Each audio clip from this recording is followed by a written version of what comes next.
하나님은 가끔 말씀하십니다. 우리 이름을 부르시면서 말씀하십니다. 아담아, 아담아.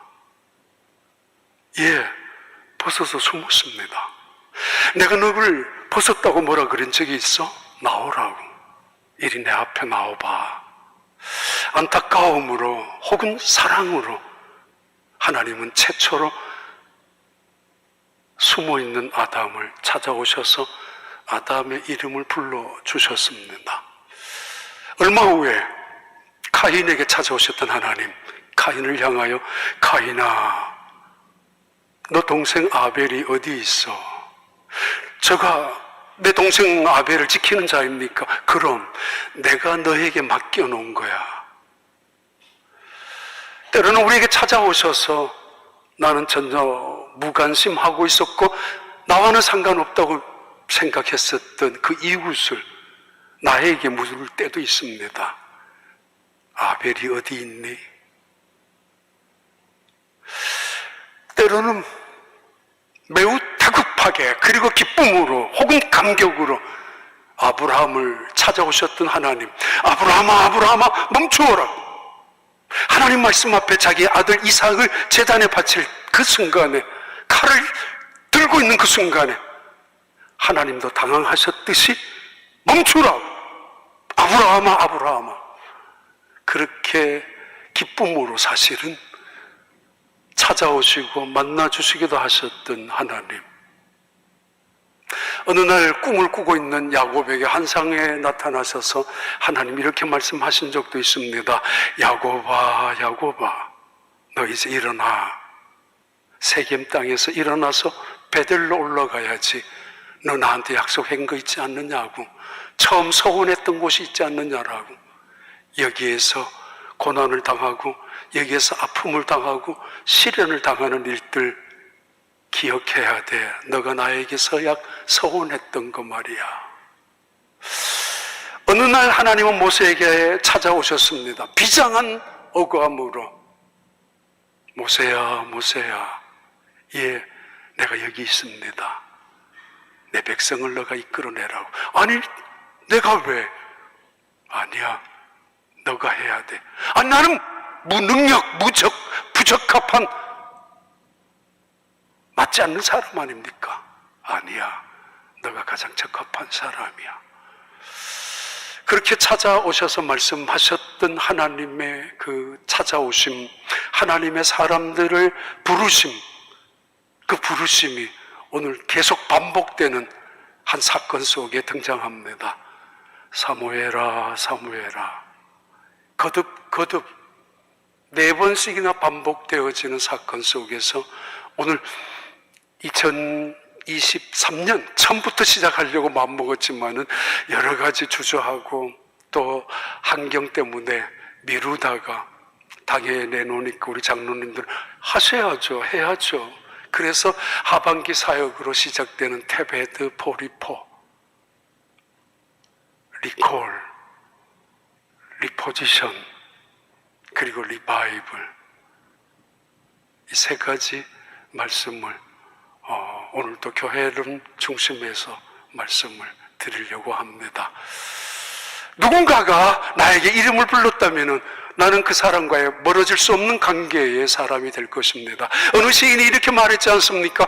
내가 그에게 다가가서 이름을 부르기 전까지는 나와는 아무런 상관이 없었는데 어느 날 내가 그에게 다가가서 이름을 불러주는 순간 그는 내게 한 송이의 꽃처럼 다가왔다고. 그러면서 이 시인은 갈망하죠.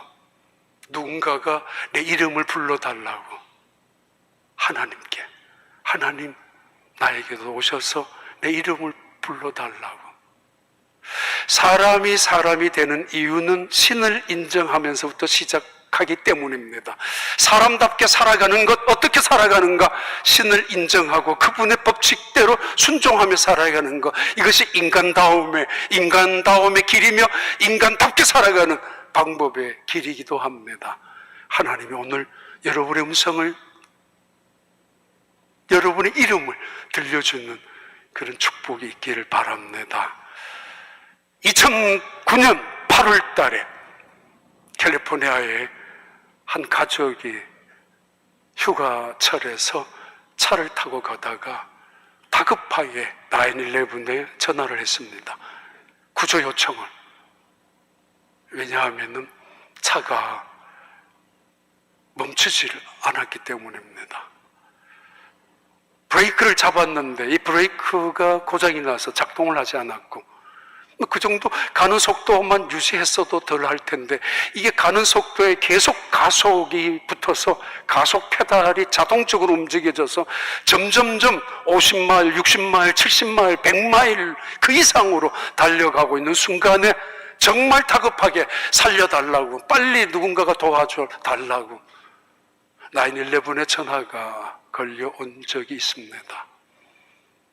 얼마 후에 비명소리와 함께 일가족 4명은 그 자동차의 사고, 끔찍한 사고로 일가족 4명은 죽고 말았습니다. 다 아는 이야기니까 토요타에서 만드는 렉서스 차였습니다. 그로부터 2010년 2월달 미국 국회 하원 의원에서 청문회를 할 때까지 이 일본 토요타 회사에서는 여러 가지 이유로 자기들의 책임을 회피하려고 했었고, 이거는 기술적인 결함이 아니라 운전자의 부주의가 아니냐, 그렇게 몰고 가려고 애썼고, 왜냐하면 인정하는 순간에 엄청난 손해가, 그 대단한 그 회사가 무너질 수도 있기 때문입니다. 그리고 그들은 은폐까지 했었죠. 그 전에도 친환경 브레이크 시스템을 만들기 위해서 시도를 했는데 이게 시스템 고장이 나면서 그 자동차가 충돌을 한두 번 한 적이 있었고, 그래서 국토교통부에서 몇 번 지적을 받았지만은 시시하면서 밖으로 알려지지 아니하도록 은폐하는데 그렇게 해 오기도 했었습니다. 혹은 막 50년, 60년 만에 일본 그 자동차가 전 세계를 석권하는 1위의 자리에 올라가는 그 해였을 때 미국 정부가, 혹은 미국 경제를 위해서 미국 자동차 회사들과 일본은 그냥 둬서는 안 되겠다라고 생각해서 마치 작은 것인 것을 큰 걸로 확대하고, 아무것도 아닌 말도 안 되지만 이것을 굉장한 아주 심각한 결함으로 이슈화시키면서 고의적으로, 의도적으로 일본의 자동차 회사를 저지시키려는 음모가 있지 않는가, 그런 식으로 적어도 일주일, 2주일을 버텼던 것이 토요타 회사였습니다.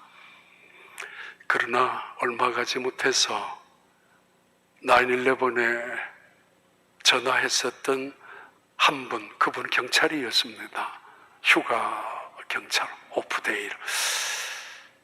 다급한 목소리를 통해서, 그리고 비명소리를 통해서 외쳐대는 그 승객들의 그 있는 사람들의 비명을 통해서 이것은 운전자의 부주의가 아니란 사실이 드러났고, 얼마 전에도 그 비슷한 브레이크 고장의 충돌로 인해서 누군가는 자기가 경험했었던 그 위험했던 순간을 인터뷰하면서 사실 세상이 그때 당시에 2010년 1월 달은 뒤집혀질 만큼 발칵했었습니다. 그래서 청문회가 시작이 되었고, 청문회에서 아키오라는 회장은 솔직히 눈물을 흘리면서 다 인정합니다. 인정하는 순간 그 회사는 몰락할 수도 있는 위기입니다. 굴복이죠. 항복이죠. 철저하게 패배죠.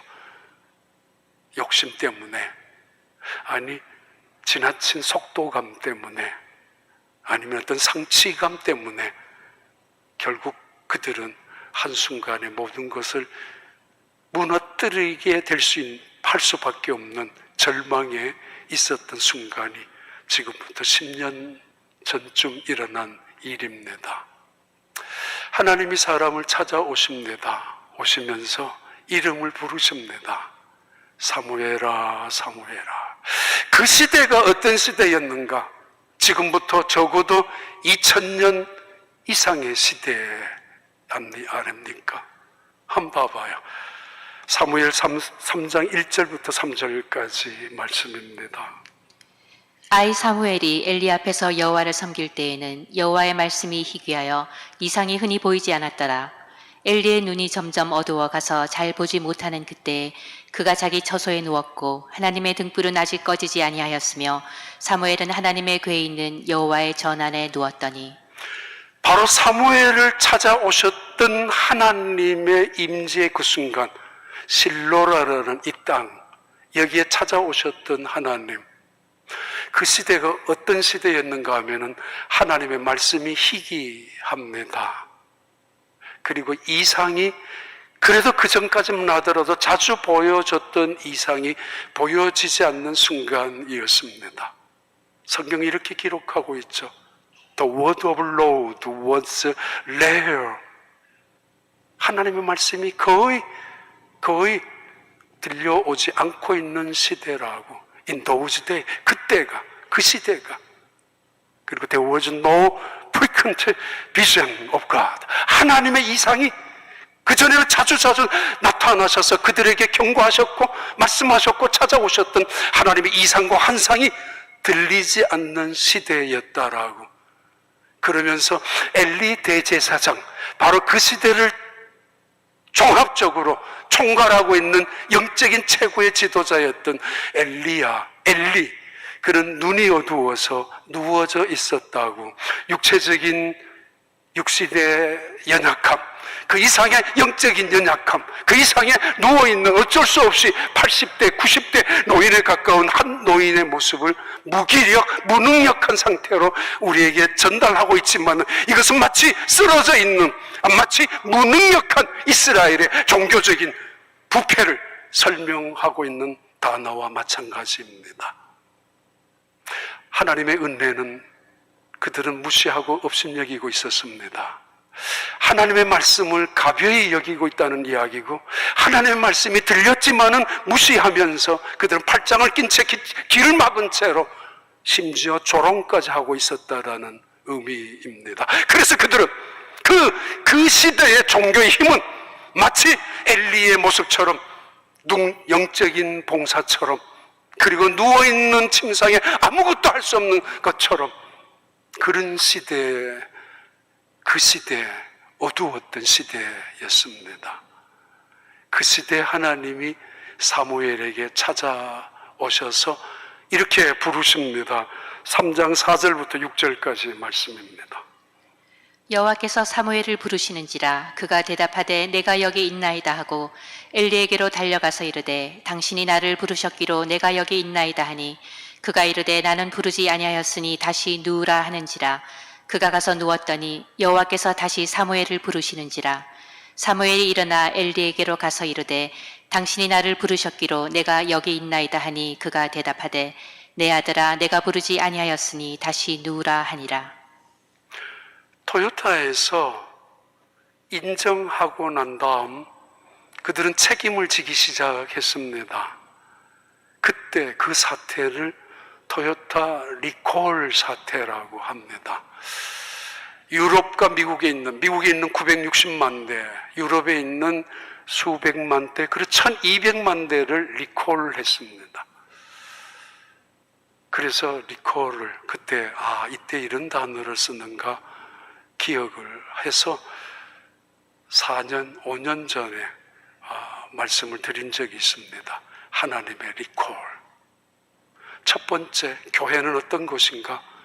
하나님의 부르심과 우리의 응답이 이루어지는 곳, 그것을 교회라고 하고, 잘 아시는 대로 에클레시아, 밖에 불러내는 곳, 하나님이 사람들을 밖으로 불러내는, 밖으로 부름을 받은 사람들이 모여 있는 곳을 에클레시아라고, 교회라고 한다는 이야기를 아마 기억하실 것입니다.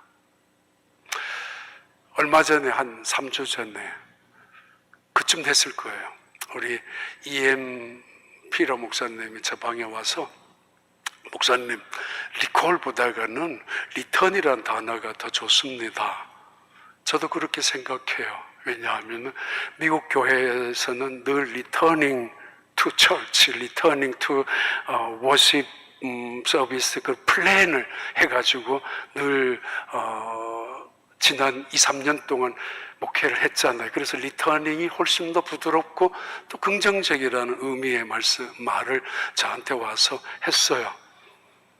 저도 그 말을 좋게 들었지만은 그냥 가만히 있는데 옆에 우리 장로님들이 제 마음을 알았는지 근데 억지를 부렸습니다. 사실은 이게 리콜이 더 좋아야 되는, 리콜이 맞다라고 한국 정서로는, 그리고 잘못된 것도 아니라고 리콜이라는 게.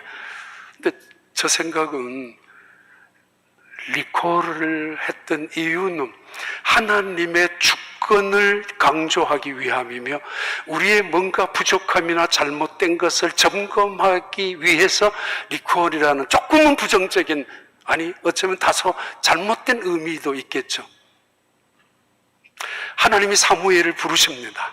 첫 번째 부르는 장면을 콜링이라고 할 수 있을 겁니다. 비유로 사무엘아 사무엘아 부르시는데 잠을 자고 있었던 사무엘, 누워 있었던 사무엘, 하나님의 언약궤 옆에 있었던 사무엘, 많아야 12살 아니면 그 이하의 소년이었던 사무엘은 벌떡 일어나서 엘리에게 달려갑니다. 부르셨습니까? 아니야, 가, 다시 누워 있으라고. 아마 하나님의 첫 번째 부름을 콜링이라고, 이유가 있어서 부르는 거 아닙니까? 누워 있는 순간에 다시 하나님이 부르십니다. 사무엘아 사무엘아.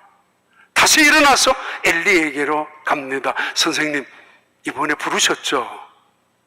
아니야.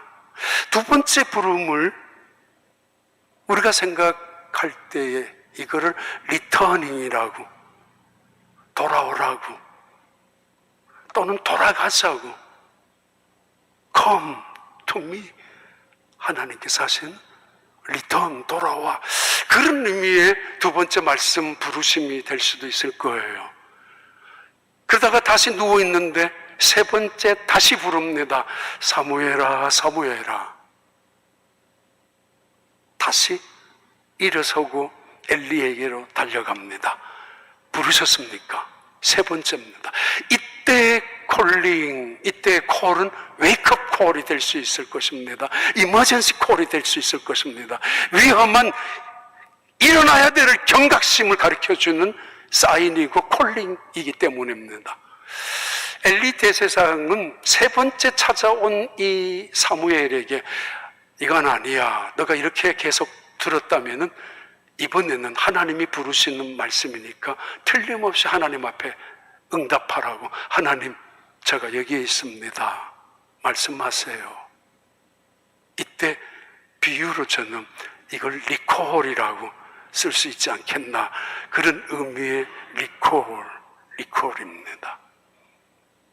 하나님이 세상을 창조하셨고 창조하신 이 세상은 하나님의 창조와 법칙으로 이루어져 가고 있지 않습니까? 토요타 회사에서 리콜을 하는 1200만 대, 소비자들에게 1600만 불을, 1600억 달러를 배상해 주었고, 미국 정부의 벌금으로 1200억 달러를 벌금으로 물었습니다. 그것보다가 그들이 쌓아놓은 명예나 그들이 가지고 있는 신뢰나 정직성은 완벽하게 무너지고 말았는데 그들은 그 일을 받아들였습니다. 그리고는 리콜을 해서 하나씩 6개월 만에 1200만 대를 수리해 주었습니다. 만든 회사에 가야 가장 잘 나가는 거 아닙니까? 하나님이 우리를 부르십니다. 부르심에 응답한 사람들이 모이는 곳이 교회입니다. 하나님은 실로에 그 노련한, 그 익숙한, 평생 제사장으로 제사를 드렸던 엘리에게 찾아가지 아니하시고 어린 아이, 소년, 아주 미숙한 소년 사무엘에게 찾아가셔서 말씀하십니다. 사무엘아 사무엘아. 예, 말씀하세요. 우리 어렸을 때 동네에서는, 시골에서는 자주 저녁이 되면은, 식사 때가 되면은 찾는 소리들이 많이 있습니다. 아들아 이름 부르고 딸아 이름 부르고, 그러면은 모든 것 다 놓고 집에 가서 손 씻고 저녁을 먹지 않습니까? 가끔은 밤늦도록 자기의 자식을 찾아다니는 어머니의 음성을 들을 때가 있죠. 가끔은 자기 오빠를 찾아다니는 애달픈 여동생의 목소리를 겨울철에 그것도 들을 때도 있습니다. 오빠야, 오빠야. 밤이 맞도록 그러다가 우리는 잠이 들지만은 어느 날 산 모퉁이 어딘가에서 시신으로 발견된 오빠, 조금은 모자라고 지능적으로 육체적으로 조금 불편함이, 연약함이 있었던 그 아이, 밤새도록 찾아다녔지만은 밤이어서 그랬는지 못 찾고 다음날 시신으로 발견된, 가족들이 뭐라고 그러겠습니까? 오빠야. 때로는 아담에게 찾아오셨던 하나님, 사랑 담고 용서를 담고 나와, 난 너를 만나고 싶다고 직접 말하자고, 내게로 나오라고. 아브라함에게도 야곱에게도 모세에게도 찾아오셔서 말씀하셨던 그 하나님은 지금 사무엘에게 오셔서 말씀으로 그를 불러내시고 계십니다. 이유는 새로운 사명을 주기 위하여. 어느 귀한 아들을 둔 주인이, 아버지가 잔치를 벌려놓았습니다. 초대장은 다 주었죠. 초청장 했죠. 오라고, 몇 월 며칠 몇 시에 우리 집에서 귀한 잔치가 있을 거라고. 정작 잔칫날 아무도 오지 않았습니다. 얼마나 섭섭했겠어요. 얼마나 허탈감이 있지 않았겠습니까? 최상의 것으로 자기 아들 잔치를 준비했는데, 최고의 것으로 그들을 기쁘기 위하여 준비해 놓았는데, 집을 샀다고, 데코레이션을 해야 된다고, 가구를 찾으러 다녀야 된다고, 아직은 아니라고, 신방 오지 말라고, 지금은 바쁘다고, 밭을 샀다라고, 그래서 준비해야 될 일도 많고 돈도 갚아야 되고, 아니 내가 이 돈 안 갚으면 당신 해주겠느냐라고, 꼭 주일날 교회 가야 되느냐라고, 나중에 시간 되면 가겠다라고, 초청의 소리는 이미 우리를 향하여 들려왔는데, 무관심하게, 때로는 무책임하게 외면할 때가 있습니다. 결혼했다고, 이 좋은 여행도 가야 된다고, 데이트도 해야 된다고, 이 좋은 일이 있는데, 행복한 순간들인데 무슨 지루하기 짝이 없는 그 자리에 가겠느냐라고. 주인은 몹시 화가 났습니다. 종들에게 말합니다. 가서 아무나 다 데리고 오라고. 그래서 이 잔치집을 채우라고. 그들은 산으로 들로 강으로 나가서, 길거리에 나가서, 거기에 있는 사람들이 나가서, 가난한 사람들, 거지 같은 사람들, 불쌍한 사람들, 아무도 초청해주지 않는 사람들, 정말 불편하기 짝이 없는 누워있는 그 사람들을 향하여 데리고 왔습니다. 그래서 잔치집에 자리를 채웠습니다. 주인이 와서 봅니다. 그래도 빈자리가 있습니다. 아니, 아직도 빈자리가 있다고. 나가서 다시 데리고 오라고. 그래서 리콜 포리포입니다. 하나님이 우리를 부르셨어요. 44주년에 다시 한번 부름을 받은 우리 하나님 앞에 응답합니다. 하나님 앞에 응답하시길 바랍니다. 죽은 자가 살아날 것이고, 중풍병자가 일어날 것이며, 눈먼 자가 보게 될 것입니다. 듣는 자는 살아납니다. 그 속에 하나님의 영이 있다면 자석처럼 끌리듯이 나도 하신도 모르게 일어서게 될 것입니다.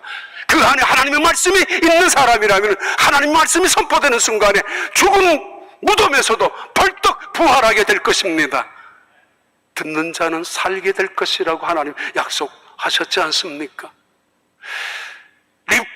리콜포리포는 우리가 이 세상에 나가서 다시 그들을 향하여 잊어버린 자들, 잃어버린 자들, 떠난 자들, 등을 돌린 자들, 멀어진 자들, 잊혀진 자들 기억나게 하고, 찾아가서 손을 내밀고 그들의 영혼을 우리 다시 한번 찾아보자라는 영혼 찾기 구원 운동, 그것이 테바 포리포 그리고 리콜 포리포의 의미입니다. 먼저 우리가 응답해야 되겠죠.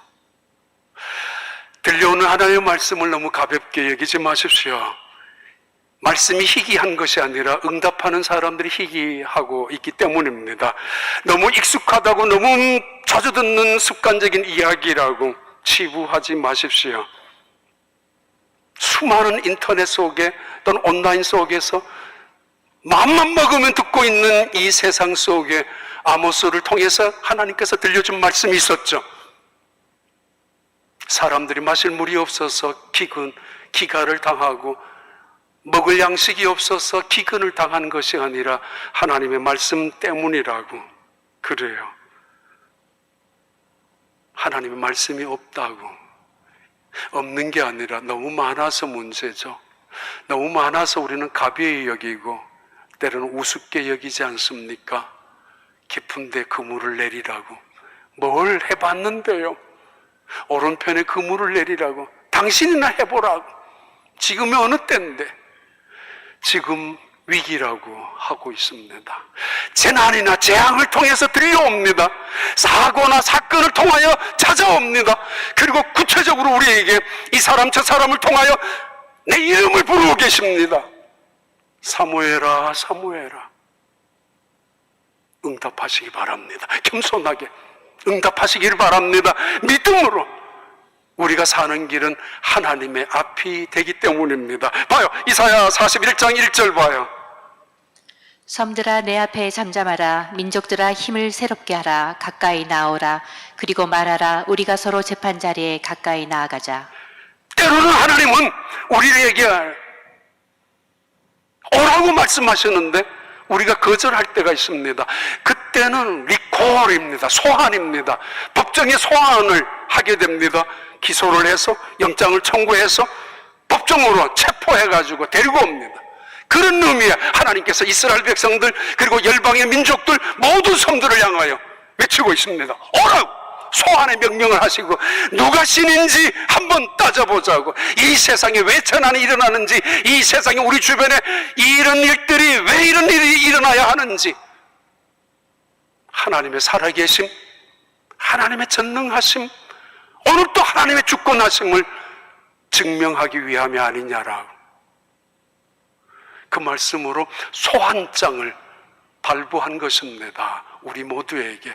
하도 무감각하고 하도 무관심하고 때로는 집에서 그냥 문을 닫고 기다리고만 하고 있으니까 이제는 일어나라고 리콜 하시는 겁니다. 이사야 55장 봐요. 1절부터. 오라 너희 모든 목마른 자들아 물로 나오라.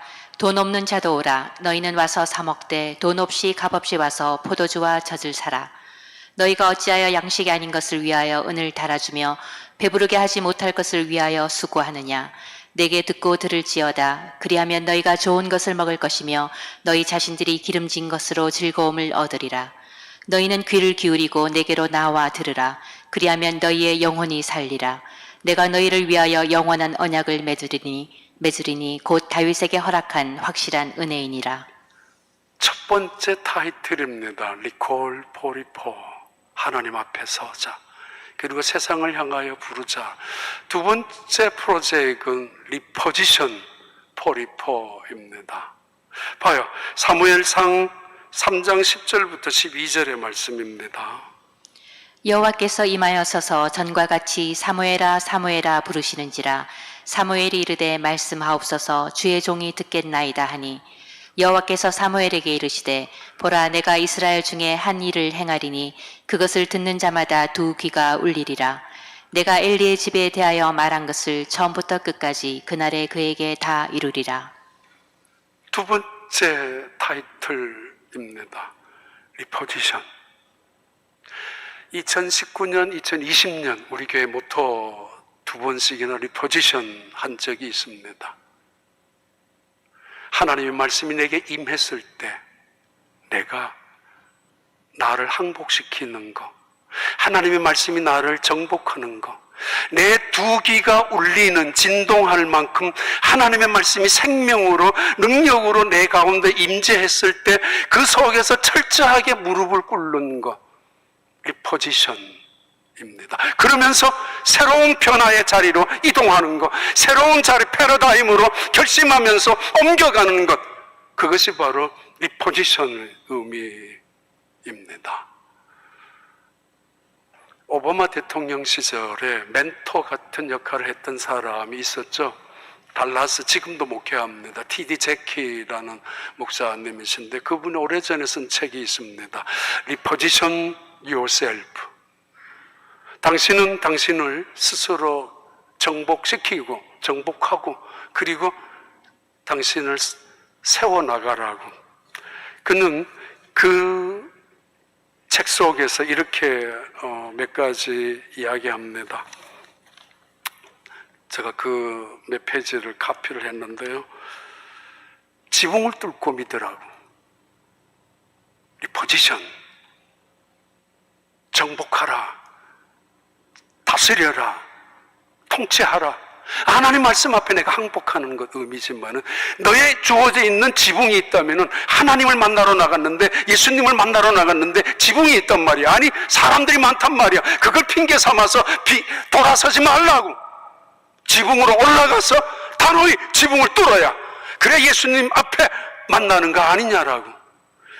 시간이 많지 않으니까 핑계 구실 삼지 말라고. 사람들 때문이라고. 그 사람들 때문에 가기 싫다라고. 지붕 때문이라고. 나는 어쩔 수 없다라고. 그리고 내 지경을 넓히라고. 태어난 나의 삶의 환경, 내 경계선, 내 울타리를 꺾어 무너뜨리고 한 발 더 나가라고 리포지션 합니다. 그리고 그는 자신을 깨트리면서 내 생각이나 내 고집이나 내 경험을 요단강에 발을 내디디라고, 홍해에 발을 내디디라고 그렇게 말합니다. 리포지션. 하나님 앞에 무릎을 꿇는 거죠. 우리의 몸에 신비로운 게 많습니다. 전부 다 신비롭죠. 근데 우리 다리가, 무릎이, 관절이 정말 기가 막힌 거지만 무릎을 꿇는다는 거, 양반 다리를 앉을 수도 있고 무릎을 꿇는다는 거 신비로운 거 아닙니까? 예배란, 구약 성경의 예배, 신약 성경의 예배란 정의가 무릎을 꿇는다는 것입니다. 왜 우리를 무릎의 관절을 그렇게 만들었을까? 무릎을 꿇게 하기 위하여, 하나님을 경배하기 위하여, 그리고 이웃을 섬기기 위하여. 이것이 예배의 정의입니다. 그래서 서비스라고 하는 이유도 거기에 있습니다. 리포지션. 하나님 앞에 무릎을 꿇을 때 하나님 우리에게 축복하시는 순간 나의 삶을 변화시켜서 새로운 자리에 옮겨나가면서 이웃을 향하여서도 무릎을 꿇을 때 놀라운 일들이 이루어지는 순간을 말합니다. 그걸 리포지션이라고 할 수 있습니다. 역대하 29장 3절부터 7절입니다. 첫째 달에 여호와의 전 문들을 열고 수리하고 제사장들과 레위 사람들을 동쪽 광장에 모으고 그들에게 이르되 레위 사람들아 내 말을 들으라. 이제 너희는 성결하게 하고 또 너희 조상들의 하나님 여호와의 전을 성결하게 하여 그 더러운 것을 성소에서 없애라. 우리 조상들이 범죄하여 우리 하나님 여호와 보시기에 악을 행하여 하나님을 버리고 얼굴을 돌려 여호와의 성소를 등지고 또 낭실문을 닫으며 등불을 끄고 성소에서 분향하지 아니하며 이스라엘의 하나님께 번제를 드리지 아니하므로. 이스라엘 민족이 부흥의 역사가 있었던 히스기야 왕 시대의 역대하의 이야기입니다. 그들은 성소의 문을 닫은 채로 핑계 삼아서, 그러니까 시간이 갈수록 성소 안에는 먼지로 가득 쌓아졌고 그래서 성소 안에는 쓰레기 더미로 채워져 있었던 순간에 히스기야 왕은 성소의 문을 열어젖혔고 그리고는 쓰레기 더미를 끌고 나와서 태워버렸고, 그리고 있어야 될 것들로 채우기 시작하면서 그 성소가 개혁이, 그 성소가 혁명적인 일들이 이루어지고 있었던 그 시대를 히스기야 왕의 종교 개혁의 시대라고 합니다. 리포지션.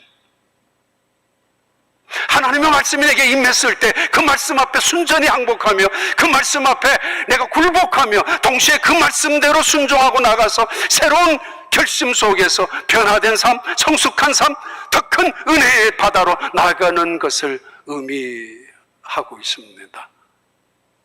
리포지션. 그래요. 우리가 살아가면서 무릎을 꿇지 않을 때 꿇을 때가 있고, 꿇어야 될 땐 정작 꿇지 않을 때가 있죠. 사무엘이 하나님 앞에 리포지션, 굴복합니다. 하나님 말씀하세요. 무슨 말씀하든지 내가 듣겠습니다. 태도가 중요합니다. 하나님, 나는 아직도 12살밖에 안 되었어요. 나는 미숙합니다. 하나님, 나는 경험도 하나도 없습니다. 나는 부족합니다. 하나님, 나는 아무것도 할 수 없는 무능력자입니다. 라고 얼마든지 두렵습니다. 내가 무엇을 할 수 있겠습니까? 라고 할 수 있었을 텐데, 모세에게도 이사야에게도 사실 나타나셨던 하나님의 말씀이 있었지 않습니까? 그런데 온전히 리포지션, 순종합니다. 능력이란 순종에서 나오는 것이지 내 재간에서 나오는 게 아닙니다. 하나님의 선하심이란, 하나님의 영광이란 믿음에서, 겸손한 믿음, 철저하게 신뢰하는 그 믿음에서 나오는 거지. 내가 준비 다 됐습니다. 나는 완벽합니다. 내게는 모든 것이 할 수 있는 능력도 있습니다. 거기에서 하나님의 영광이 이루어지는 리포지션, 그리고 새로운 인생이 펼쳐지는 것은 아니라는 의미입니다.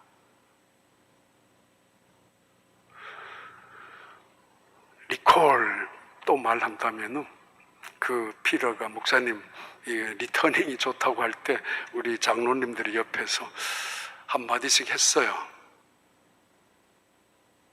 우리 한국 정서로는 리콜이 더 좋다고, 또 영어적으로도 리콜이 틀린 거 아니라고, 문화적으로도. 그래서 저는 속으로 웃었죠. 아니, 웃는 게 아니라 저렇게 억지로 말할 수 있는가. 왜냐하면 장로님이 교인들 눈치나 보면서 엉뚱한 말을 하거나, 어떤 교회 일꾼자들이 리더십을 갖고 있는 사람이 다른 사람에게 좋은 사람 되기 위한 생색이나 또는 비유나 맞추기 위해서 맞다고 당신 말을 한마디 할 수 있지 않습니까? 근데 우리 교회에는 그런 분들이 아무도 안 계셨고, 지금까지 적어도 제가 36년 동안 오히려 더 마음에도 안 들었던 그 단어일 수도 있지만은 받아들였습니다. 그것도 리포지션이죠. 정말 죄송한데 옆에 있었던 분들 서울대학교, 연세대학교, 고대에 나온 사람들입니다. 근데 가끔씩 아찔하죠. 제가 뭐 볼 게 있다고, 뭐 내세울 게 있다고 우리 정말 오래전부터 훌륭한 장로님들 앞에서 지금 생각해도 아찔합니다. 야, 정말. 그런데도 그분들은 그 일들 앞에서 언제나 리포지션을, 제자들에게 하나님, 예수님 말씀하셨잖아요. 따라오라고. 콜링 또는 리콜도, 두 번째 제자들에게 리콜도 하셨잖아요. 근데 그들은 따라갑니다. 말씀 앞에 순종합니다. 어부에서 제자로, 바다에서 새로운 세상으로, 갈릴리에서 예루살렘과 땅끝까지 새로운 리포지션으로 향하여 나가기 시작합니다. 그게 믿음이에요. 그 속에서 하나님의 능력이 나타나는 것이지, 완벽하게 준비되었다고, 세상 사람들이 부러워할 만큼 수많은 조건을 가졌다라고 하나님의 선하심이 드러나는 것은 아니라는 말입니다. 그래, 빨리 결론을 내린다면은 사무엘상 3장 17절 18절의 말씀입니다. 이르되 내게 무엇을 말씀하셨느냐? 청하노니 내게 숨기지 말라. 내게 말씀하신 모든 것을 하나라도 숨기면 하나님이 내게 벌을 내리시고 또 내리시기를 원하노라 하는지라. 사무엘이 그것을 그에게 자세히 말하고 조금도 숨기지 아니하니 그가 이르되 이는 여호와이시니 선하신 대로 하실 것이니라 하니라. 리바이벌, 영적인 부흥, 영적인 각성, 이 실로 땅에서 이루어진 첫 번째 가나안 지역에서 이루어진 사건입니다. 영적인 부흥, 각성이 하나님이 나타나셨어요.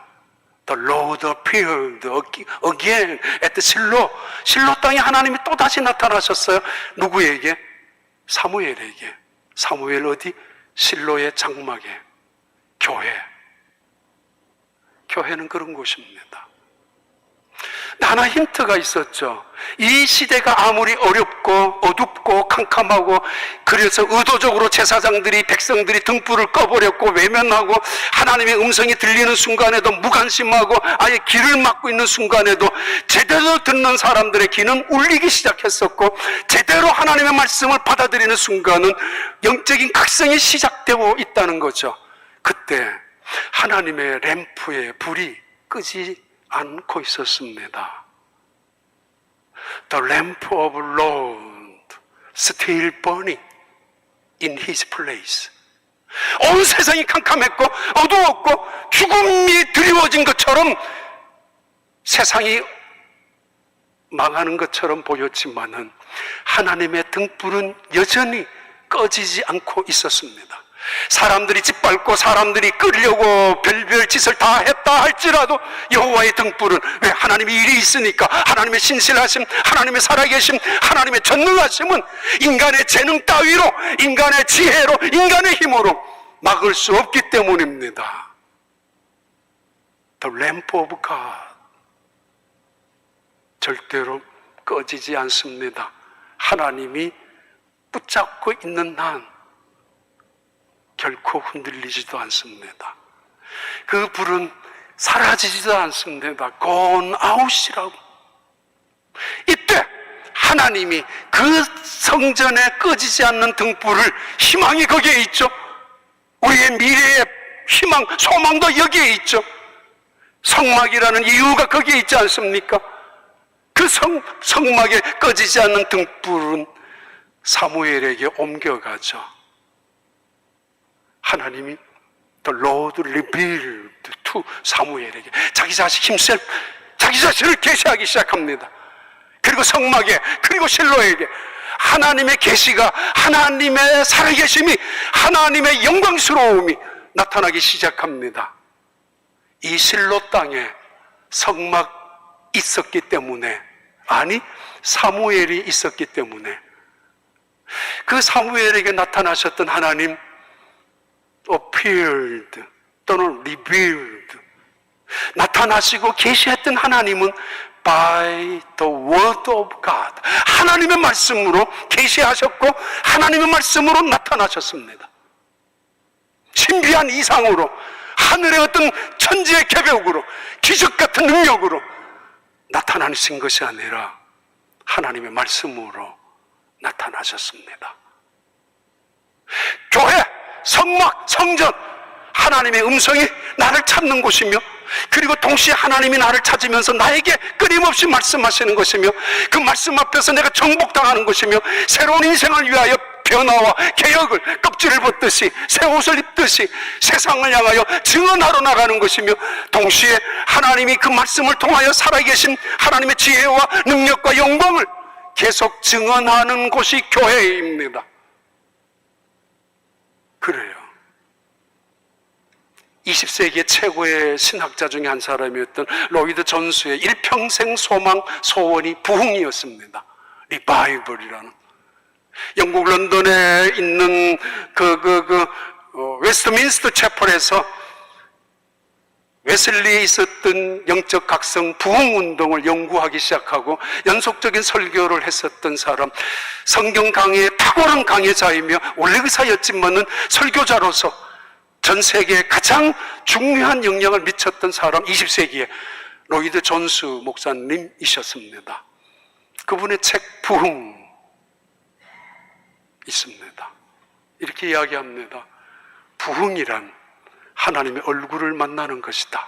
그 앞에서 자신의 죄를 깨닫고 회개하는 것이며, 그 앞에서 즐거움과 기쁨을 느끼는 것이며, 그리고 그 앞에서 영광 능력을 체험하는 것이라고. 그런데 이 모든 것들은, 이런 것들은 하나님의 말씀이 선포될 때 이루어지게 되는 것이라고. 하나님은 말씀을 통해서 사무엘에게 임재하셨고, 그 말씀을 통하여 사무엘상 4장에는 온 이스라엘 백성에게 하나님을 계시를 보여주기 시작합니다. 호세아 6장 1절로 봐요. 2절까지. 오라, 우리가 여호와께로 돌아가자. 여호와께서 우리를 찢으셨으나 도로 낫게 하실 것이요 우리를 치셨으나 싸매어 주실 것임이라.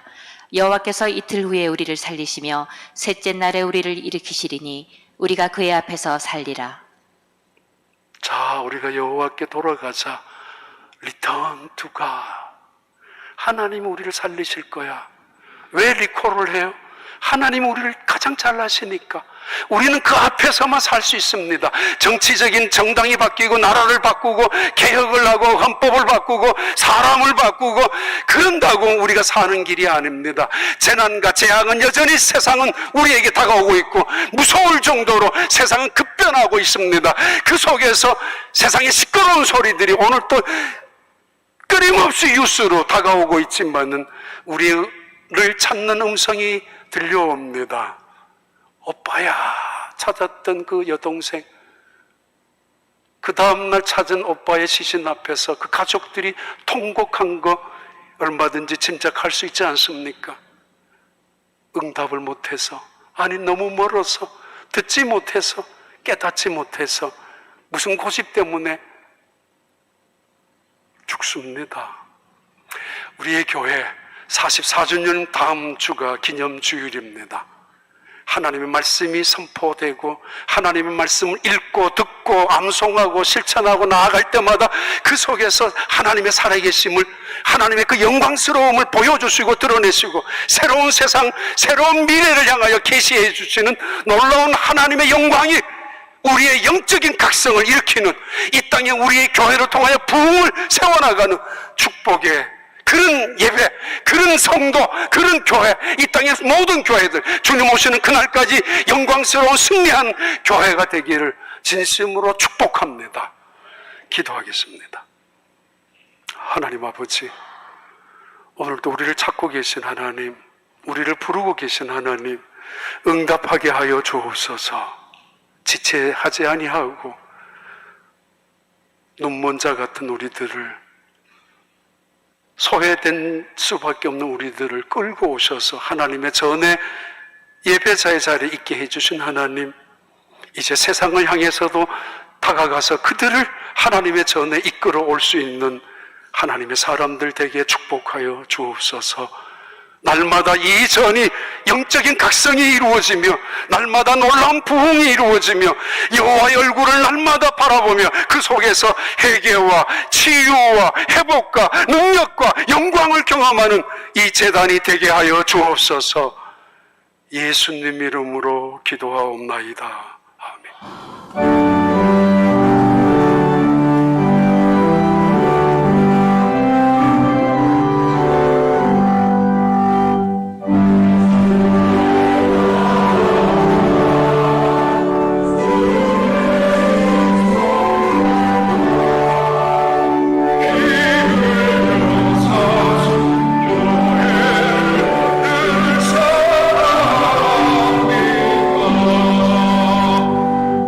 Thank you.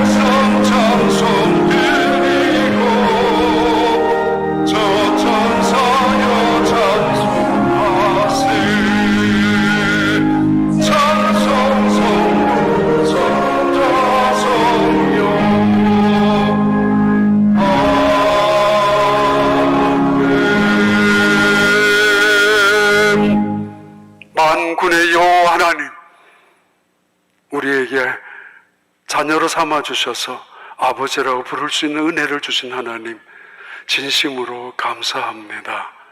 늘 아버지의 음성에 귀를 기울이게 하여 주시고 응답하게 하여 주시고 그 말씀 앞에 나 자신을 내어놓고 굴복하게 하시고, 그리고 그것이 우리의 예배가 되고 우리의 영광스러운 신앙이 되고, 아니 그 말씀 속엔 영적인 부흥을 경험하며 나아가는, 하나님의 영광스러운 얼굴을 바라보며 체험하며 살아가는 신앙인들, 우리 교회가 되게 축복하여 주시옵소서.